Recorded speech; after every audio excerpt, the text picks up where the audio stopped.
Hi, this is Charlie Mato-Toyela with Blue Bear Flutes, and of course you're probably thinking of our website bluebearflutes.com as well as here on YouTube under Blue Bear Flutes, and you'll find us under Blue Bear Arts and Blue Bear Flutes all over the web, especially our Instagram page. If you haven't checked out Blue Bear Flutes on Instagram yet, please make sure you do so. We have got a lot of really neat stuff going on there.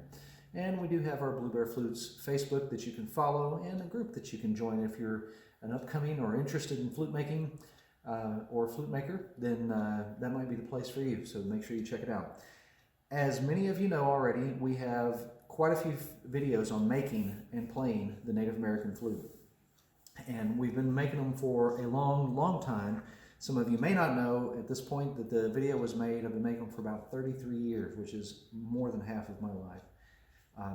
Having said that, I have tried and experimented with a number of different techniques in making flutes. I have researched the designs of ancient flutes and try to use the essence of what made a flute a Native American flute to begin with, try to incorporate that in how we make our flutes, as well as make sure that they sound great and that there's something that people can play conveniently and easily and with the least difficulty possible. So, all that aside, what we're going to be discussing today is a flute making technique that most of you flute players out there have no interest in, but I would recommend watching it at least for the first couple of minutes because there's some things you might want to know about the flute that you have. If it's one that we've made, one that someone else has made, or one that you made. You know, this techniques I'm going to be discussing are things that might help you to get a better sound out of your flute, so it's something to think about.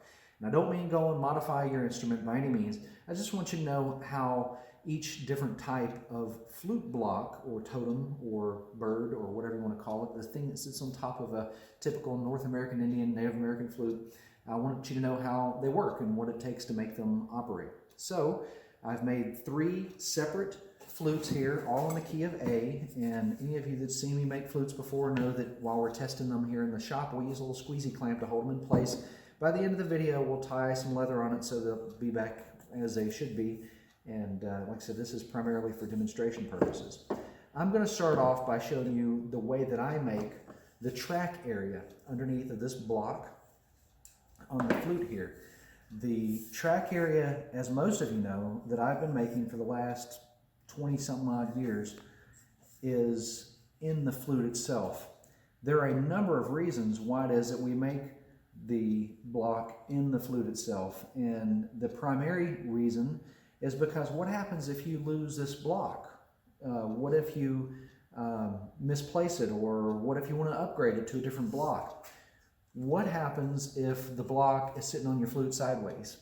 There's a lot of things that I've thought about that led me to making my flutes so that the track is in the block. And if you don't know what I'm talking about, the track in a Native American, North American Indian flute is a piece that is causing the air, it's an air channel, the path, the track basically that the air follows from the mouthpiece into the air chamber, which is right here. Some people call it the slow air chamber. You know, I mean, there's a lot of things you can call it, but that originally Native American people didn't have like names for these parts as descriptive as slow air chamber, I don't believe. But you'll find that the track is the go-between between the air supply and the sound hole, and this is the sound hole. The sound hole is a part that actually makes the vibration that causes the flute to play. It's usually attached to the inside chamber of the flute, as such as this one is, and there's a partition right here in between. So just general Native American flute making 101 there, but you can see that there's a track inside of my flute. I make it that way, like I said, in case you lose this piece and you need to replace it, you can replace it with a piece of paper. You know, it'll, as long as it's sitting in the right place and covering that back hole there, this thing will play, and 9 times out of 10 will sound great, just as well as it did with a flat piece of wood sitting on it. If you know someone, or if you yourself are handy and want to make a special flute totem to sit on top of it, you can do that, as long as it lines up with the placement that this one here lines up with. You know, you can replace the sucker yourself. And that's why we make them that way ourselves. Also, because this distance here is a certain measurement that you can make yours your own measurement. Mine is a certain measurement because all of our flutes are that measurement, and I can make a block that looks like a wolf or a turtle or eagle or whatever and send it to you in replacement of the ones that you received, And there's nothing fancy about the block other than the design on it, and it'll fit right up there and play the flute just like that does. So I usually set the block about 1 to 2 millimeters behind this line here. So somewhere around there, that's 1 or 2 millimeters. This is right on the line. This is 1 or 2 millimeters right here. So just kind of sit it back behind there, and there's your flute. Having said that, when I first started making Native American flutes, many of you know, a distant relative of mine had got me interested in it, and you know, from there I kind of spawned on and found a new relative that knew how to make this particular kind of flute, and we kind of worked for a while, and then kind of went off on my own, and here we are today, many years later. But in the origin of making these flutes, I tried making a number of different ways. The track in the flute itself is the way that I make them today, and likely will make them for the rest of my life. The second method I used was I created a track like this, and I would set it on top, just like that right there. Now, as I've discussed in other videos and usually bring up at some point in time, many Native American flute makers today make their flutes, whether having learned from someone who read a book called The Ben Hunt Guide to Indian Arts and Crafts, or they learned directly from the Ben Hunt Guide to Indian Arts and Crafts. And in that book, it says to use a piece of brass to do this with, which is the most amazing thing, because Native American people didn't start using brass until Europeans came over, that we know of. Of course, Native American people did use lead, but you'll see why this doesn't make any sense here in just a moment. If I have to make a block, a little flat track area that is separate like this to put on this piece, why don't I just make it into the flute in the first place? Or make it into the block, like I'm going to show you on this next model in just a second.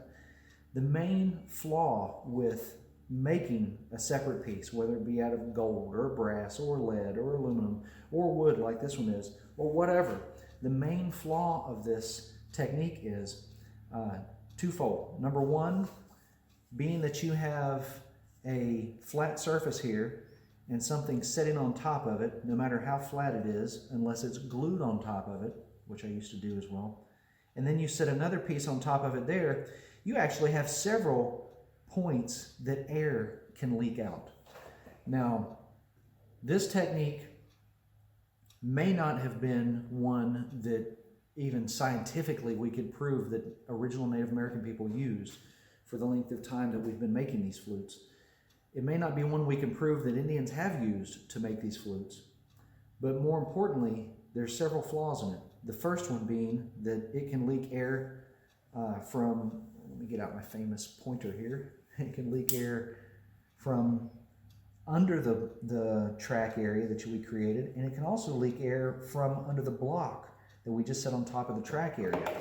Now, of course, if we squeeze this down really tight, then it's not going to leak air. And of course, the next thing that we decide is that if we glue it on, then it's not going to leak air then as well. All of which is true. However, we had to create something, a second piece of material, wood, metal or whatever. We had to create something to sit on top of the flute, whereas this one is created into the flute and has countless functions. The second flaw of this particular type of flute, which once again, many people still make them this way, and for this reason we get phone calls and emails and things saying, can you please send me a piece of brass for my flute with a track in it? If you have a flute that's made that way, and some really great flute makers are in business making flutes that way, no question about it. But if you have a flute that's made that way and you lose your little piece of brass there, you need to contact that flute maker. Chances are they have one that's made exactly to fit that thing, and they'll be able to send you one out or sell you one or something of the nature. Having said that, if that track is sitting cockeyed, even if your flute block is sitting on there straight, it's not going to play. I mean, it's kind of obvious. It's not going to play right. So if it's out of alignment just a little bit, I don't know if you can see that, but how about that? There's a hole here and the sound hole, and then I've got the track set over sideways. I'm going to have it just slightly out of alignment. Let's see how good it plays or how bad it plays like that. I know it moved a little bit, but it's still about the same. Oops. Okay. It's easier to mess up accidentally, I promise, than it is on purpose. So, it slid over, but hey, still kind of sideways over here. Let's play it and see what happens. It's a lot airier than it was a moment ago. And it seems like the lower we go, the airier it is. Because lower notes take more air to play, and if it's not perfectly in alignment like that right there, where the edges of this track area are on the edges of that sound hole, it's not going to play properly. It's not going to sound right. And for that reason, like I say, this is definitely my least favorite way of making Native American flute tracks, is a separate piece of material to sit on top.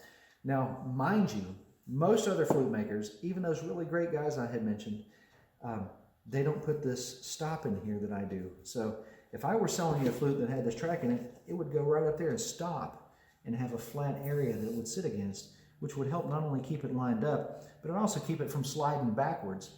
Most of the other flute makers have theirs with just a flat area up top, and you have to kind of guess where it's in line. And that's not really as convenient in many, many ways, I'd like to say, as the way that I have mine with its stop. Now, having said this, let's see if I've got it lined up right. You may be able to hear the airiness of this flute through the video. And once again, some of those really high dollar flutes don't sound airy. However, you know, if you follow the idea that if it doesn't sound airy with that block on it, then it would sound even less airy with that other style that I made. Sounds good, but it's still airy in comparison to. There's another reason it's like that. I'm going to show you that in just a moment. So the third type of flute track area that I have made, you can see once again, it's not here. It's in the bottom of the flute block itself. Now, there are a couple of problems with making it in the bottom of the flute block. Number one, if you decide to go off and carve your own flute totem, unless you find a way to fasten it onto the top of this block, it is going to require that you make a perfect track in there. And if you're not a flute maker, that might be a little bit difficult. Having said that, each flute maker will make this track in here to specifications exactly the way that they've been doing it. So if you don't have it deep enough in the back or shallow enough in the front or vice versa, or wide enough or too wide, that could cause a problem. Whereas even with the separate track here, you can see that the track is on either side of that sound hole. You can see how it lines up pretty good.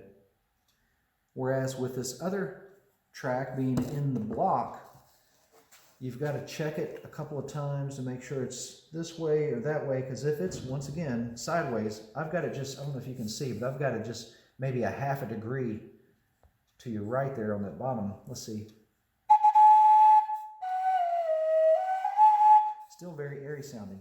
Having said that, I'm going to line it up perfectly and clamp this dude back on. I think that's pretty perfect. So it's nice and flat, clamped on. Still airy. I'll tell you why. And part of the answer is on the inside of The Art of Native American Flute Making by Charlie and Jesse Mato-Toyela, our book. It's starting on, let's see, a chapter called The Secret to Native American Flute Making, which starts on page 95. And you can go here and see some on page 98, my little analogies of how a track really needs to be and what it takes to get it to perform the absolute best way. On the next page, page 99, you can see what happens when the air splits perfectly, what happens when you have it going upward and it splits and causes the air to go up and less of it to go down, or what happens when you cause it to go down and less to go up. I mean, there's several explanations here. Those are really good. My favorite explanation, though, is the sailboat, which is on the next page. So if you have a sailboat and it's sailing over some rocky shores, you know, if the rocky shores have a nice viable, rather I should say, amount of water that you can float over it, your sailboat will kind of cruise right over it. If your sailboat has some jagged edges or some bumpy rocks underneath of it, or if there's a dip here and a kind of a lift there, you know, it may cause the boat to rock and sway a little bit. And the smoother sailing we have in our path with this air channel, the smoother sounding the flute will be.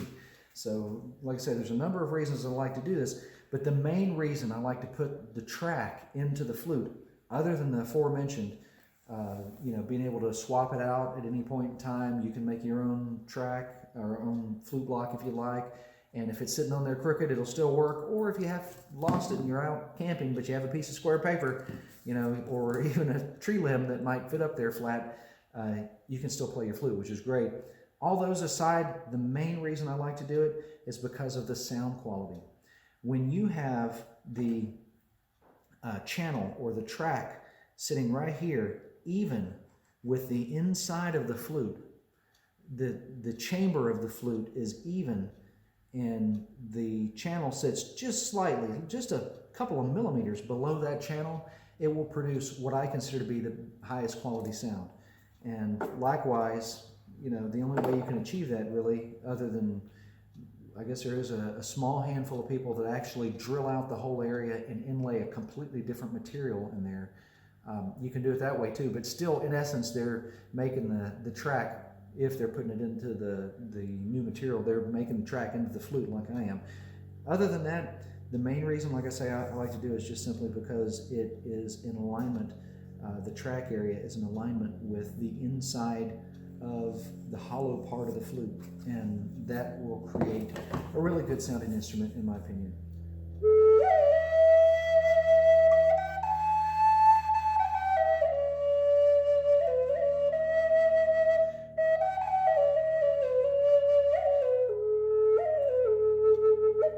And likewise too, there are countless other reasons.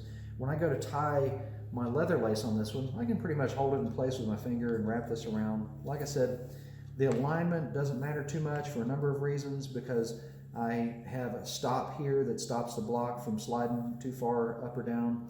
I also can go back and kind of, line as long as it's relatively flat and straight right there, we're in good shape, and it'll still play. Likewise, on this other type of flute that has the block with the air channel built into it, the track built into the block, you can pretty much do the same thing, especially if your flute has a stop back here like mine always have. You can pretty much tie it on there and get it lined up, and then come back later on down the road, and you can still relatively easily, let's show you. You can go back and you can kind of see that it needs to be slid. Watch, this thing needs to be slid over that way now. And I can look at it and see where the track is, and then it needs to be lined up that way. So just a couple more steps to get it just right. Still not sounding as good, even though they're made identically the same otherwise. This one, however, a flute that has a brass piece under your block, or has a piece of wood or another type of metal or anything underneath your block, you have to be really careful, because 9 times out of 10, this sucker is going to fly off when you're trying to tie it down if you haven't tied hundreds of flutes. And even so, we have to slide it over, making sure we don't bend it or break it or whatever, getting it lined up. And then hold that down and slide the block over a little bit and make sure it's lined up, and then hope that it all stayed in place, still in there, stayed in place while you're tying the leather on it. So, for convenience sake, and for sound quality, like I said, the way we make them today,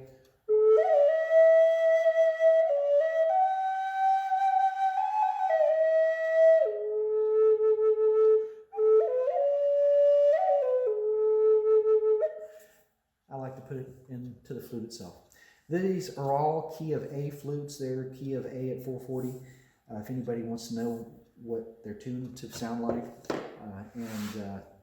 they're made out of western cedar, which is wood that we currently offer flutes out of. Don't forget to visit our website, bluebearflutes.com. If you have any questions, feel free to shoot us an email, post them in the comments if it's something you think everybody would enjoy reading about. We like to see positive remarks in there if you could. If you can hold those negative ones back, just, oh my goodness gracious. Mom always used to say, if you don't have anything nice to say. But anyway, and don't forget, our book is available on our website, The Art of Native American Flute Making. It is available there. We ship all over the world currently, and have great instructional videos here on YouTube. If you would like Feel free to thumbs up this video if you can, and also subscribe as well as hit that bell icon so that you can keep up with our latest videos, because I promise you the next one will be even better. Once again, Charlie Mato-Toyela signing out for Blue Bear Flutes and BlueBearFlutes.com. Y'all take care and happy flute making.